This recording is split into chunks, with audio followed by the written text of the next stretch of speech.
Hello and welcome back to my channel. അപ്പോൾ ഇന്നൊരു special എപ്പിസോഡാണ്. എൻ്റെ കേരള ലഞ്ച് മെനുവിൻ്റെ 100ാമത്തെ മെനു ഇടുന്ന ദിവസമാണ്. അപ്പോൾ ഇന്ന് സ്പെഷ്യൽ മെനു ആണ്. 4 ഡിഫറെൻറ്റ് റെസിപ്പീസ് ഉണ്ട്. ഒരു പായസം ഇൻക്ലൂഡഡ് ആണ്.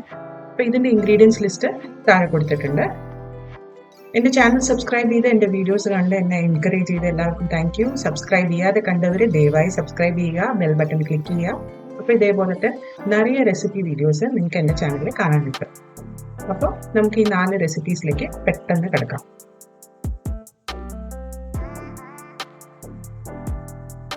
അപ്പൊ ആദ്യം ഉണ്ടാക്കിയത് ഒരു കറിയാണ്. മത്തൻ കൊണ്ടുള്ള ഒരു തീയലാണ്. ഇത് കുറച്ച് ഡിഫറെന്റ് ആണ്. അപ്പോൾ ഹൈ ഫ്ലെയിമിൽ മത്തൻ ഇങ്ങനെ ക്യൂബായി കട്ട് ചെയ്ത് ഒരു പ്രഷർ കുക്കറിൽ ഇട്ടിട്ട് അതിലേക്ക് മഞ്ഞപ്പൊടിയും ഉപ്പും ചേർത്ത് പുളി വെള്ളവും കൂടി ഒഴിച്ചിട്ട് നമുക്കിത് അടച്ച് ഒരു വിസിൽ വരെ പ്രഷർ കുക്ക് ചെയ്ത് എടുക്കാം.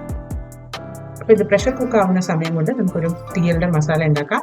അതിന് വെളിച്ചെണ്ണ ചൂടാക്കിയിട്ട് അതിലേക്ക് തേങ്ങ ചിരകിയത് ചേർക്കാം. തേങ്ങ ഞാൻ മിക്സിയിൽ ഒന്ന് ചെറുതായിട്ട് അടിച്ചിട്ടുണ്ട്. അപ്പോൾ അത് വറുക്കാൻ എളുപ്പമാവും. ഇനി ഈ തേങ്ങനെ നമുക്ക് ഗോൾഡൻ ബ്രൗൺ കളർ ആവുന്ന വരെ കുക്ക് ചെയ്തെടുക്കണം. അപ്പോൾ കളർ മാറി വന്നിട്ട് തേങ്ങ, ഇനി ഇതിലേക്ക് നമുക്ക് പൊടികൾ ചേർക്കാം. അതായത് മല്ലിപ്പൊടിയും മുളക് പൊടിയും കുറച്ച് മഞ്ഞൾപ്പൊടിയും ചേർത്തിട്ടുണ്ട്.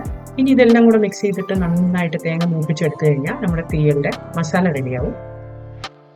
അത് നന്നായിട്ടൊന്ന് മിക്സ് ചെയ്ത് തേങ്ങ ഒന്നും കൂടി ഒന്ന് ഗോൾഡൻ ബ്രൗൺ ആകുമ്പോൾ നമ്മുടെ തീയൽ മസാല റെഡി. ഇത് തണുപ്പിച്ചിട്ട് നമുക്ക് നല്ല വേണ്ട പോലെ അരച്ചെടുത്തിട്ട് വരാം.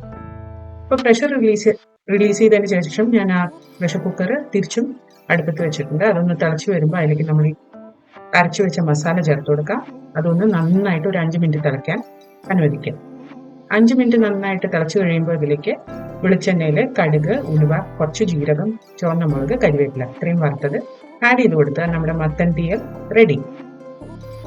അടുത്ത റെസിപ്പി ക്യാരറ്റും കായും കൊണ്ടുള്ള ഒരു മെഴുക്കുവരട്ടിയാണ്. ഇതും സൂപ്പർ സിമ്പിൾ ആണ്. ഒരു പാനിൽ കുറച്ച് വെളിച്ചെണ്ണ ചൂടാക്കി അതിലേക്ക് കടുക് ആഡ് ചെയ്ത് പൊട്ടിക്കുക.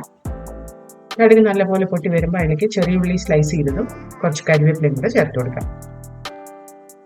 ഇനി ഉള്ളി ഒന്ന് നന്നായിട്ട് മൂക്കുന്നവരെ നമുക്ക് വഴറ്റിയെടുക്കാം. അപ്പോൾ വല്ലാണ്ട് അങ്ങോട്ട് ബ്രൗൺ ഒന്നും ആവണ്ട, ഒന്ന് മൂത്താൽ മതി. അപ്പോൾ അതിലേക്ക് കായ കട്ട് ചെയ്തത് ക്യൂബ്സ് ആയിട്ട് കട്ട് ചെയ്തതാണ്. മഞ്ഞപ്പൊടി വെള്ളത്തിൽ ഇട്ട് വെച്ചതാണ്. അതൊന്ന് ചേർത്തിട്ട് കായനെ ഒന്ന് മിക്സ് ചെയ്ത് കൊടുക്കുക. അതിൽ കുറച്ച് വെള്ളം ഉണ്ടായിരുന്നു. ആ വെള്ളത്തിൽ തന്നെ ഇത് ആവിയിൽ ഒരു 3/4 ഭാഗം വെന്ത് വരുന്നവരെ നമുക്ക് കുക്ക് ചെയ്യാം. അതിന് മഞ്ഞപ്പൊടി ഉപ്പും കൂടെ ചേർത്തിട്ട് കുക്ക് ചെയ്തെടുക്കാം. അപ്പോൾ വെള്ളം കുറവാണെന്ന് തോന്നി കുറച്ച് വെള്ളം ഒഴിച്ചിട്ട് അടച്ചു വെച്ചിട്ട് കായ ഒന്ന് വെന്ത് വരുന്നവരെ നമുക്കൊന്ന് കുക്ക് ചെയ്തെടുക്കാം. അപ്പോൾ കായ ഒരു 1/4 ഭാഗം കുക്കാവുമ്പോൾ നമുക്ക് ക്യാരറ്റ്സ് കട്ട് ചെയ്തത് ചേർക്കാം. അതും സെയിം ഡൈസ് ആയിട്ടാണ് കട്ട് ചെയ്തിരിക്കുന്നത്. ഇനി ഇതിലേക്ക് നമുക്ക് ചുവന്ന മുളക് ചതച്ചത് ചേർത്ത് കൊടുക്കാം. എല്ലാം കൂടെ നന്നായി മിക്സ് ചെയ്തിട്ട് ഇനി ക്യാരറ്റും കായും മുഴുവനായിട്ട് വെന്ത് വരുന്ന വരെ നമുക്ക് കുക്ക് ചെയ്തെടുക്കാം. വെളിച്ചെണ്ണ ആവശ്യമുണ്ടെങ്കിൽ ഇടയ്ക്ക് ഒഴിച്ചു കൊടുക്കുക. തീ ചെറുതായിട്ട് വെച്ചിട്ട് ഇടയ്ക്കിടയ്ക്ക് ഇളക്കിയിട്ട് മെഴുക്കുവരട്ടി നന്നായി മൊരിയിച്ച് എടുക്കുക.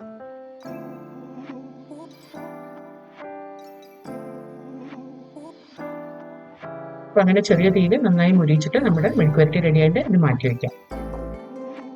അടുത്തുണ്ടാക്കുന്നത് നോൺ വെജിറ്റേറിയൻസിനായിട്ട് ഒരു ചെമ്മീൻ റോസ്റ്റ് ആണ്. ഇത് സൂപ്പർ സിമ്പിൾ റെസിപ്പിയാണ്. എൻ്റെ സ്വന്തം റെസിപ്പിയാണ്. അപ്പോൾ ഇതിൽ വെളിച്ചെണ്ണ മീഡിയം ഫ്ലെയിമിൽ കുറച്ചൊന്ന് ചൂടാക്കിയിട്ട് അതിലേക്ക് കരിവേപ്പില ചേർത്ത് കൊടുക്കുക. എന്നിട്ട് കരിവേപ്പില ഒന്ന് നന്നായിട്ട് പൊട്ടി വരട്ടെ. ഇനി ഇതിലേക്ക് നമ്മൾ ചെറിയുള്ളി, ഇഞ്ചി, വെളുത്തുള്ളി, പച്ചമുളക് ഇത്രയും ചതച്ചെടുത്തത് ചേർത്ത് കൊടുക്കുക. ഇനി ഇതെല്ലാം ഒന്ന് മൂക്കുന്നവരെ നമുക്ക് വഴറ്റി കുക്ക് ചെയ്തെടുക്കാം. ഇപ്പം എല്ലാം മൂത്ത് വന്നിട്ടുണ്ട്. ഇനി ഇതിലേക്ക് നമുക്ക് ഒരു ചെറിയ തക്കാളി ചോപ്പ് ചെയ്തത് ആഡ് ചെയ്ത് കൊടുക്കാം. ഇനി തക്കാളി ഒന്ന് നന്നായിട്ട് സോഫ്റ്റ് ആവണ വരെ നമുക്ക് കുക്ക് ചെയ്തെടുക്കാം. ഇനി ഇതിലേക്ക് പൊടികൾ ചേർക്കാം. അതായത് കശ്മീരി മുളക് പൊടി, ഉപ്പ്, മല്ലിപ്പൊടി, മഞ്ഞൾപ്പൊടി ഇത്രയും ചേർക്കണ്ടേ. കശ്മീരി മുളക് പൊടി ഉപയോഗിക്കുന്നതുകൊണ്ട് എരിവ് നല്ലോണം വേണമെങ്കിൽ കുറച്ച് അധികം തന്നെ എടുത്തോളൂ. ഇനി മസാലയൊക്കെ ഒന്ന് മൂത്ത് വരുന്നവരെ ഇത് കുക്ക് ചെയ്യാം. കരിയാണ്ടിരിക്കാൻ വേണ്ടിയിട്ട് വേണമെങ്കിൽ ഒരു ടീസ്പൂൺ വെള്ളവും ചേർത്ത് കൊടുക്കാം. അപ്പോൾ നമ്മുടെ തക്കാളിയൊക്കെ സോഫ്റ്റായി മസാലയൊക്കെ കുക്കായി വെളിച്ചെണ്ണ പുറത്തേക്ക് വന്നിട്ടുണ്ട്.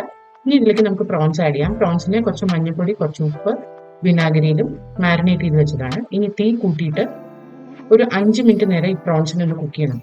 ആദ്യം അപ്പോൾ നമുക്ക് മസാല ഇതിലേക്ക് നന്നായിട്ട് പിടിപ്പിക്കാം. മസാല പിടിച്ച് പ്രോൺസിൽ നിന്ന് വെള്ളമൊക്കെ ഇറങ്ങി കഴിയുമ്പോൾ നമുക്ക് നമ്മുടെ അടുത്ത ഇൻഗ്രീഡിയൻറ്റ് ആഡ് ചെയ്യണം. അപ്പോൾ ആദ്യം മസാലയൊക്കെ ഒന്ന് പിടിച്ച് ഇതിലെ വെള്ളമൊക്കെ ഒന്ന് ഇറങ്ങി വരട്ടെ. അപ്പോൾ വെള്ളമൊക്കെ ഇറങ്ങി മസാല നല്ലോണം പ്രോൺസിൽ പിടിച്ചിട്ടുണ്ട്. ഇനി നമുക്ക് ഇതിലേക്ക് അടുത്ത ഇൻഗ്രീഡിയൻറ്റ് ചേർത്ത് കൊടുക്കാം. ഒന്നും കൂടി ഒന്ന് നന്നായിട്ട് മിക്സ് ചെയ്തിട്ട് നമുക്ക് അടുത്ത ഇൻഗ്രീഡിയൻറ്റ് ചേർക്കാം. അപ്പോൾ അടുത്ത ഇൻഗ്രീഡിയൻറ്റ് എന്ന് പറയുന്നത് തേങ്ങാപ്പാലാണ്. ഒരു 1/4 കപ്പ് തേങ്ങാപ്പാൽ ഞാൻ ഇതിലേക്ക് ഒഴിക്കുന്നുണ്ട്. അപ്പോൾ ഹൈ ഫ്ലെയിമിലാണ് 5 മിനിറ്റിൽ കൂടുതൽ കുക്ക് ചെയ്യരുത്. ഇത്രയും കാര്യങ്ങൾ ഓർമ്മ വെച്ചാൽ മതി. 5 മിനിറ്റിൽ കൂടുതൽ കുക്ക് ചെയ്താൽ നമ്മുടെ പ്രോൺസ് റബ്ബർ പോലെയാണ്. അപ്പോൾ ഹൈ ഫ്ലെയിമിൽ ഇട്ടിട്ട് നന്നായിട്ട് ഇതൊന്ന് കുറുക്കിയെടുക്കുക. അപ്പോൾ തേങ്ങാപ്പാലായതുകൊണ്ട് ഇത് തണുത്ത് വരുമ്പോൾ ഒന്ന് നന്നായിട്ട് കുറുകും. അപ്പോൾ കുറച്ചൊരു സെമി ഗ്രേവി പരുവത്തിൽ ഇത് അടുപ്പത്തു നിന്ന് ഇറക്കുകയാണ് നല്ലത്. അപ്പോൾ നമ്മുടെ പ്രോൺസ് റെഡി ആയതിൻ്റെ ഇതിലേക്ക് നമുക്ക് തേങ്ങാക്കൊത്തും കരിവേപ്പിലയും കൂടി കുറച്ച് വെളിച്ചെണ്ണയിൽ വറുത്തിട്ട് ആഡ് ചെയ്ത് നോക്കാം. അപ്പോൾ നമ്മുടെ സിമ്പിൾ ആയിട്ടുള്ള ചെമ്മീൻ റോസ്റ്റ് റെഡി. ഇനി നമുക്കിത് മാറ്റി വെച്ചിട്ട് നമ്മുടെ പായസത്തിലേക്ക് കിടക്കാം. ഇന്ന് ഉണ്ടാക്കുന്നത് ഇളനീർ പായസമാണ്. സൂപ്പർ സിമ്പിൾ പായസമാണ്. അപ്പോൾ ലോ ഫ്ലെയിമിൽ ഒരു അടികട്ടിയുള്ള പാത്രത്തിൽ പാലെടുത്തിട്ട് അതിനെ നന്നായിട്ട് തിളപ്പിച്ചെടുക്കുക. പാല് നന്നായി തിളച്ച് വരുമ്പോൾ നമുക്ക് ഇതിലേക്ക് അടുത്ത 2 ഇൻഗ്രീഡിയൻറ്റ് ചേർക്കാം. അതായത് പഞ്ചസാരയും ഏലക്കാപ്പൊടിയും. പഞ്ചസാര നിങ്ങളുടെ സ്വാദാനുസരണം ആഡ് ചെയ്തോളൂ. കൂടുതൽ വേണ്ടവർ വേണമെങ്കിൽ കൂടുതൽ ചേർത്തോളൂ. അപ്പോൾ ഇനി ഇത് പാല് നല്ലപോലെ കുറുക്കിയെടുക്കണം. ഇതിൻ്റെ പകുതി ഭാഗമാവണ വരെ ഇത് കുറുക്കിയെടുക്കണം. ഇതാണ് ഇതിലുള്ള മെയിൻ പരിപാടി. അപ്പം നമ്മൾ പാല് നന്നായി കുറുകി വന്നു കഴിഞ്ഞു. ഇനി ഇളനീര് ഒരു മിക്സിയിൽ എടുത്തിട്ടുണ്ട്. അതിലേക്ക് കുറച്ച് തേങ്ങാ വെള്ളം കൂടി ഒഴിച്ചു കൊടുക്കാം. എന്നിട്ട് ഇത് രണ്ടും കൂടെ ഒന്ന് തരിതരിയായിട്ടൊന്ന് അരച്ചെടുക്കുക. നിങ്ങൾക്ക് തരി ഇഷ്ടമല്ല എന്നുണ്ടെങ്കിൽ നല്ല സ്മൂത്തായിട്ട് അരച്ചെടുത്തോളൂ. അപ്പോൾ നമ്മുടെ പാല് കുറുക്കിയത് തണുത്ത് റൂം ടെമ്പറേച്ചർ ആയിട്ടുണ്ട്. ഇനി ഇതിലേക്ക് നമുക്ക് ഇളനീര് അരച്ചെടുത്തത് ചേർത്ത് കൊടുക്കാം. ഞാൻ കുറച്ച് തരിതരിയായിട്ടാണ് അരച്ചത്. സ്മൂത്തായിട്ട് അരയ്ക്കണമെങ്കിൽ അങ്ങനെ അരയ്ക്കും. അപ്പോൾ ഇത് നന്നായിട്ടൊന്ന് ഈ പാലിലേക്ക് മിക്സ് ചെയ്ത് കൊടുക്കുക. പിന്നെ കുറച്ച് തേങ്ങാപ്പാലും കുറച്ച് ഇളനീര് കഷ്ണങ്ങളും ഇതിലേക്ക് ആഡ് ചെയ്ത് കൊടുക്കുക. ഇതെല്ലാം കൂടെ മിക്സ് ചെയ്തിട്ട് വേണമെങ്കിൽ നമുക്കിത് തണുപ്പിച്ച് കുടിക്കാം, അല്ലെങ്കിൽ ഇങ്ങനെ തന്നെ കുടിച്ചാലും ഈ ഇളനീർ പായസം സൂപ്പർ ടേസ്റ്റി ആയിരുന്നു. അപ്പോൾ എന്തായാലും ട്രൈ ചെയ്ത് നോക്കാം. അപ്പോൾ ഇന്നത്തെ സൂപ്പർ 100ാമത്തെ എപ്പിസോഡ് മെനു ഇഷ്ടപ്പെട്ടു എന്ന് വിചാരിക്കുന്നു. എല്ലാവരും ട്രൈ ചെയ്ത് നോക്കിയിട്ട് കമൻറ്റ് സെക്ഷനിൽ അറിയിക്കുക. അടുത്ത പ്രാവശ്യം പുതിയ വീഡിയോയുമായി വരുന്നവരെ ബൈ.